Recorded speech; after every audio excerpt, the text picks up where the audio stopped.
안녕하세요. 저는 보철과 경희대학교 치과병원 보철과에 재직하고 있는 배아란입니다.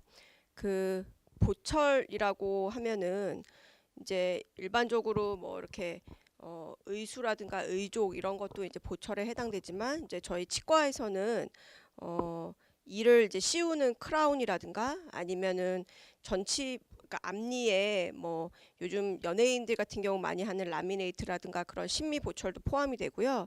아무래도 최근 들어서 이제 틀니와 그 임플란트가 보험이 되면서 환자분들이 확실히 많이 늘어났습니다. 그래서 지금 앉아 계신 분들하고 조금 연령이 안 맞을 수도 있습니다만 틀니와 임플란트를 이용을 해서 우리 앞으로 이제 100세를 넘어가는 시대에 어떻게 하면 이제 구강 건강을 지킬 수 있는지 그냥 상식적인 부분에 해당되는 거라고 생각하는 걸 좀 말씀을 드리도록 하겠습니다. 그래서 오늘 말씀드릴 내용은 불편한 틀니를 이제 장착하고 계시는 경우에 있어서 해결하는 거 간단하게 말씀을 드리고요. 그다음에 이제 임플란트의 치료에 대해서 좀 말씀을 드리고 또 이제 틀니와 임플란트를 어떻게 하면 건강하게 유지할 수 있는지에 대해서 말씀을 드리도록 하겠습니다.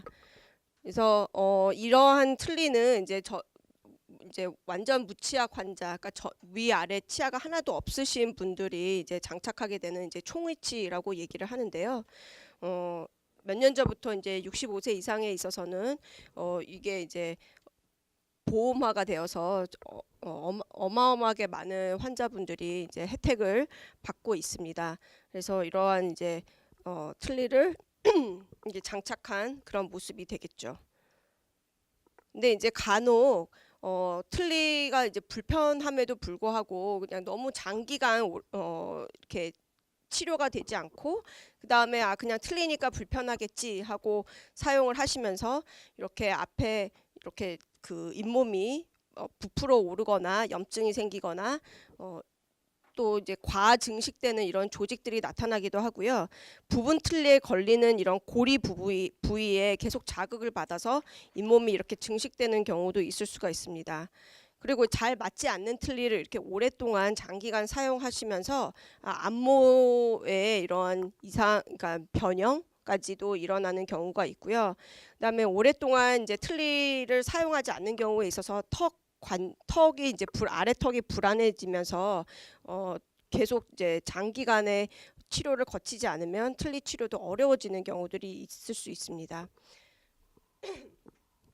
저희 병원에 오신 환자분들 중에서 틀니가 어떤 면에 있어서 가장 불편하셨냐라고 여쭤봤을 때 잘 씹히지 않는다, 또는 씹을 때 아프다, 잘 붙어 있지 않는다, 말하기 곤란하다, 그러니까 이렇게 발음이 곤란하다, 이러한 이제 기능적인 문제도 있었지만 모양이 마음에 들지 않는다, 이렇게 심미적인 거, 외관상 보여지는 것도 중요한 부분을 차지하고 있었습니다.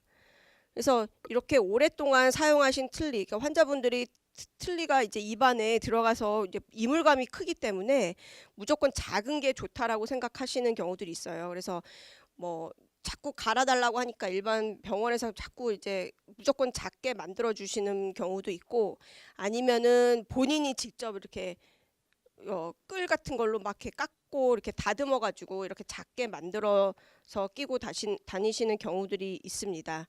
그런데 이제 저희가 최대한 많은 면적에서 지지를 얻고 유지를 얻기 위해서는 틀니가 이렇게 조금 커지는 경우들도 있습니다. 그리고 이제 이러한 틀니가 이제 불편하셔가지고 이렇게 임플란트를 이용을 해서 도자기로 만든 잇몸이거든요. 그래서 이렇게 임플란트를 이용을 해서 고정되게 해주는 방법도 있습니다. 위아래 다 치아가 없으신데 여기 다 임플란트 보철물이 되고요. 이렇게 그 임플란트를 이용을 해서 불편한 틀니를 해결하는 방법도 있습니다.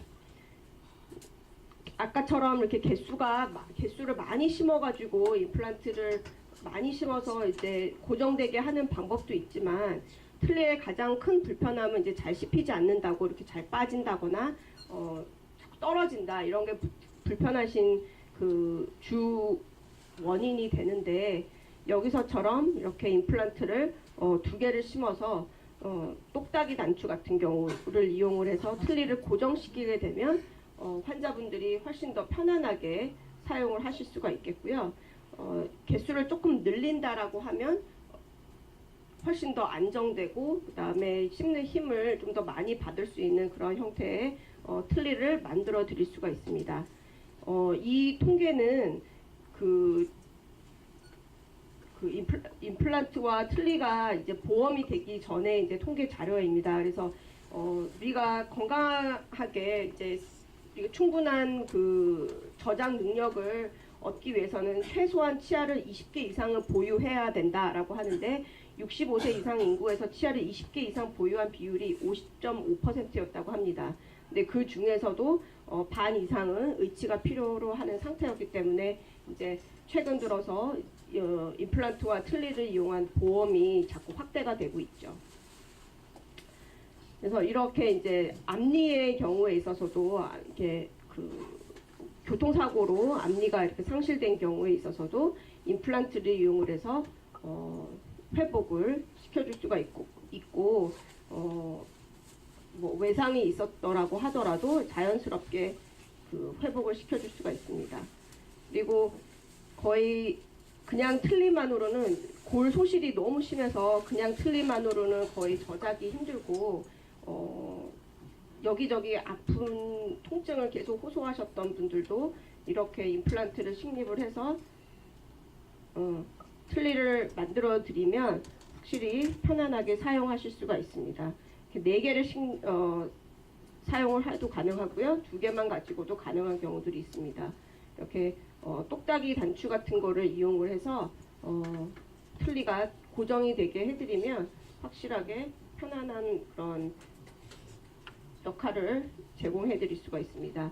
임플란트라고 하면 뭐 방송에서 많이 들어보셨으니까 아실 것 같은데 이렇게 골에다가 뼈에다가 고정체라고 하는 그 금속체를 일단 식립을 하고요. 요 금속체를 한 2달에서 3달 정도 뼈 속에다 묻어두게 됩니다. 그러면 요 뼈하고 이제 금속체가 이제 붙고 그 다음에 그 위에 그 치아를 만들기 위해서 지대주라고 하는 부분을 이렇게 연결을 하게 됩니다. 그리고 이제 그 위에다가 저희가 이색깔 나는 형태의 이제 크라운을 붙여주면 치료가 완성이 되는 거죠. 그래서 요 기간이 거의 한 평균적으로는 3-4개월 정도 걸린다라고 생각하시면 되시고요. 이렇게 임플란트를 했을 때 임플란트 환자분들이 가장 이제 많이 물어보시는 것 중 하나가 임플란트 하면은 언제까지 쓸 수 있어요? 평생 쓸 수 있나요? 이런 걸 제일 많이 물어보시거든요. 그래서 임플란트는 우리가 이제 저희가 설명드릴 때는 일단 뼈 속에 심겨진 거는 반영구적으로 쓸 수 있다라고 말씀은 드리지만 우리가 치아 아까 앞에서 신승희 교수님이 이제 치아 관리를 하는 것이 얼마나 중요한지에 대해서도 말씀을 드렸어요. 그래서 치주 질환이 생기면 치아를 이제 발치해야 되고 성인에 있어서 가장 우리가 치아 상실의 가장 큰 원인 중 하나가 이제 치주 질환이라고 말씀을 드렸는데 임플란트에 있어서도 마찬가지입니다. 그래서 임플란트도 관리가 되지 않으면 임플란트 주변에 치주 질환이 생기게 되고요. 그래서 임플란트 이후에 유지 관리는 이제 단단하고 질긴 음식은 가능하시면 삼가하시라고 말씀을 드려요. 그래서 임플란트는 위아래로 찍어 누르는 힘에는 어느 정도 강하지만 옆으로 지니겨서 드셔야 되는 음식에 대해서는 아주 취약하기 때문에 오징어라든가 우리 그 한국 사람들이 좋아하는 이런 질긴 음식, 갈비, 뭐 깍두기 이런 것들은 아무래도 좀 조심해서 드시라고 말씀을 드리고 처음에 이제 치아를 임플란트에 치아를 장착한 초기에는 처음 우리가 기대치와는 달리 잘 안 씹히는 느낌이 들 수도 있고요. 그다음에 이물감, 아무래도 장기간 치아가 없는 상태로 오래 지내시면 혀와 볼 이런 것들이 이제 그 빈 자리를 좀 차지하게 되면서 혀나 볼을 이제 씹는다거나 아니면 발음이 좀 불편한 느낌이 있을 수도 있습니다. 그래서 저희가 보통 한 2-3개월 정도까지는 체크하는 과정을 거치게 되고요. 그 다음에 임플란트 식립체 형태가 뼈 속에 심겨지는 그 부위가 아무래도 우리 원래 자연치보다는 좀 이게 직경이 작습니다. 그래서 그 잇몸 쪽 공간이 약간 커서 음식물이 끼는 경우들이 생길 수도 있고요. 그래서 이러한 이제 아까 그 보여드렸던 이런 치간 칫솔이나 치실 등의 구강 보조용품을 반드시 사용해서 구강 청결을 신경 쓰실 수 있도록 저희가 교육을 해드리고 있습니다.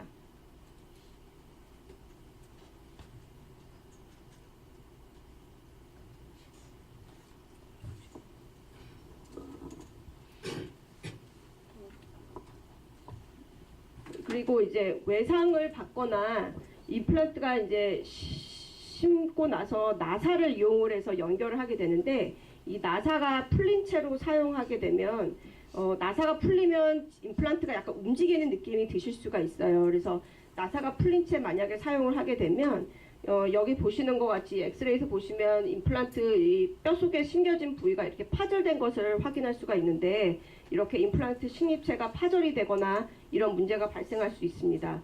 파절이 되면 이 임플란트 식립체를 이제 제거하고 또 다시 수술해야 되는, 처음부터 다시 수술하셔야 되는 그런 문제가 있을 수가 있기 때문에 임플란트가 흔들리는 느낌이 드신다거나 움직이는 느낌이 드실 때는 바로 이제 치과로 내원하시고 병원으로 내원하시게끔 저희가 말씀을 드리고요. 그 다음에 이제 이 색깔로 저희가 이제 수복을 해드리는데, 그 부분은 도자기로 되어 있기 때문에 간혹 깨지거나 이렇게 떨어져 나오는 경우들이 있을 수 있습니다. 그런 거는 어느 정도 선에서는 이제 수리가 가능한 부분들이 있어요. 그래서 이 앞에서의 이런 문제점들을 예방하기 위해서는 반드시 3개월에서 6개월마다 지속적으로 정기 검진을 해주실 수 있도록 저희가 강조를 해드립니다. 그래서 보철 장착 후에 3개월 이내에는 반드시 이제 정기적인 유지 관리가 필요로 하겠고요. 3개월을 초과하는 경우에 있어서는 뭐 이거는 이제 그 임플란트 보험에 해당되는 내용입니다만 그 급여로 임플란트이지만 급여로 이렇게 보험 적용이 되실 수 있도록 유지 관리를 하게 됩니다. 그래서 이러한 이제 이거는 이제 식립이 조금 문제가 있었던 케이스이기도 합니다만, 이렇게 임플란트가 장기적으로 관리가 잘 안 되는 경우에 있어서는 이렇게 잇몸에 치주 질환이 진행이 되면서 아무리 여기 이렇게 뼈가 이렇게 소실되고 잇몸이 부족한 경우에 있어서 우리가 아무리 여기를 가려드리려고 보철적으로 노력을 해도 이거는 해결할 수가 없습니다. 그래서 그만큼 유지 관리가 중요하다라고 말씀을 드리겠고요. 임플란트 식립을 함에 있어서 저희가 약간 신경을 쓰거나 이제 주의해야 될 환자분들이 있습니다.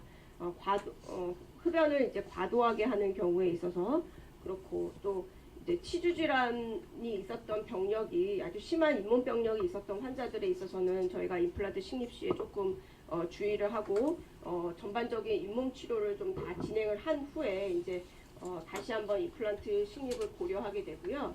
또 방송이나 이렇게 매체에서 많이 들어보셨을 거예요. 그래서 골다공증 약을 복용하고 있는 환자들에 있어서도 그 골 대사가 원활하게 이루어지지 않기 때문에 임플란트 식립 시에 주의를 하게 됩니다. 또한 이제 당뇨 환자분들을 이제 임플란트를 식립을 못하는 건 아니지만 이제 조절이 되지 않는 경우에 있어서는 임플란트 식립에 대해서 저희가 또 주의를 하고 있습니다. 그래서 여기 보시면 이제 아주 과도한 흡연 환자에 있어서 이렇게 이제 임플란트 주변에 이러한 그 병소가 여기 임플란트 주변에 나타나서 식립한 지 이제 4년 만에 임플란트를 뽑게 되는 그러한 경우가 있었고요. 또 잇몸 질환의 병력이 있는 환자의 경우에 있어서는 임플란트 실패 가능성이 2배 가까이 증가한다라고 합니다. 그리고 임플란트를 식립하고 이제 한참 사용하다가도 주변에 이제 염증이 발생하는 경우들이 있는데 그런 경우도 확실히 증가하는 것을 확인할 수가 있고요. 이렇게 임플란트 식립 후에 주변에 이제 염증이 나타나는 경우는 풍치와 마찬가지로 이렇게 식립체 주변이, 식립체는 뼈하고 이렇게 잘 붙으라고 표면이 아주 거칠게 되어 있거든요. 그래서 이 부분, 이제 뿌리에 해당되는 이 부분이 일단 노출이 되게 되면 점점 더 걷잡을 수 없이 여기가 더 파괴가 일어나게 됩니다. 그래서 뼈와 잇몸 파괴가 이렇게 일어나고 결국은 이러한 형태로 이제 임플란트를 빼야 되는 경우도 생길 수가 있습니다. 그리고 아까 이제 신세미 교수님이 잇몸의 날에 대해서 잠깐 소개를 해드렸는데 저희도 틀니의 날이 있습니다. 네, 그래서 그 임플란트와 그러니까 틀니가 먼저 보험이 적용이 됐죠. 그래서 틀니가 보험 적용이 된 날이 이제 7월 1일입니다. 그래서 7월 1일을 저희 틀니의 날로 기념하면서 임플란트와 틀니 환자들을 대상으로 저희가 교육을 시켜드리고 있고, 그다음에 그 치과 차들을 이제 여러 곳에 또 특히 이제 아직까지는 그런 혜택을 못 받는 곳에 보내서 이제 무료 진료, 검진 이런 것들을 진행하고 있습니다. 이후에 혹시나 이제 궁금하신 것들이 있으면 이후 Q&A 시간에 제가 또 답변해 드리도록 하겠습니다.